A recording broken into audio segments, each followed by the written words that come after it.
President Obama on the environment? Well, certainly a mixed record, but now there's a new report from Center on Progressive Reform that gives you a look into a little-known organization called the Office of Information and Regulatory Affairs. That's, of course, in the executive branch, and what they do is after the different agencies within the White House and the executive branch pass their regulations, they come in and basically look at them to see if they make sense, if they make economic sense, et cetera. But it was really built up, I should say, by the Bush administration to crush any regulation. They're like, well, it hurts business a little bit. Sorry, it didn't make economic sense, et cetera. Well, what has President Obama done with it? He's only increased the amount of regulations that they are killing, especially from the EPA. 10 years in, OIRA has altered a whopping 84% of the EPA rule submissions. The report notes that OIRA almost exclusively weakens agency rules.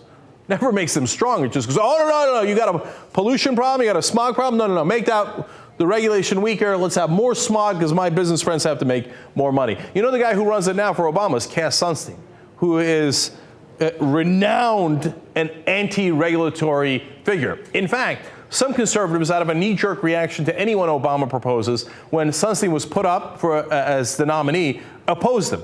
And other Republicans came around and said, what are you, crazy? Cass Sunstein's like the best guy we could have in that department. It's like a dream come true. Stop opposing him. And the other Republicans were like, oh, okay, that's fine. And they put Cass Sunstein in. And shockingly enough, it turns out, who are these guys at this department and Cass Sunstein? Who are they listening to? Well, we got a graph of it for you. Number of OIRA reviews in which each type of group participated.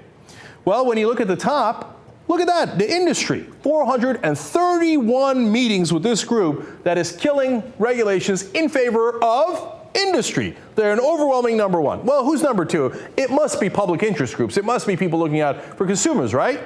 Wrong again, Bob. Lawyers, consultants, and lobbyists. So combined, lobbyists for the industry and industry officials are, 764 meetings between those guys. Then you got White House offices coming in, talk to them, federal agencies. Finally, you get to the public interest groups that are at a minuscule 116 compared to the other numbers, and then the rest of the numbers are too small to mention, like people from higher education, like professors and scientists. Why would a government agency that's whole job is to look at regulation and make determinations based on economics and science, why would they talk to professors? Of course, they've only met with them 24 times. They were too busy talking to lobbyists. So has it gotten any better under Obama than it did under Bush in this particular case? Nope. It's actually chugging along just as it was before, killing those regulations. And some of the regulations they kill are, for example, smog pollution rules, and they struck down the EPA's efforts to tighten regulations that would have reduced our smog. Great, win for industry and the lobbyists. Who could have seen that coming? There was a faulty ash pond in Kingston, Tennessee that led to a coal ash spill that was actually larger than the BP spill in the Gulf of Mexico. So that's a gigantic spill. What happened? Well, the EPA wrote new rules for coal ash storage, so we don't have spills from those storage containers or the places that they store the coal ash. Makes perfect sense, right? So we don't have those terrible, gigantic spills. Well, this agency changed it and weakened it so that the new rules are, quote, effectively useless. How's that change working out for us?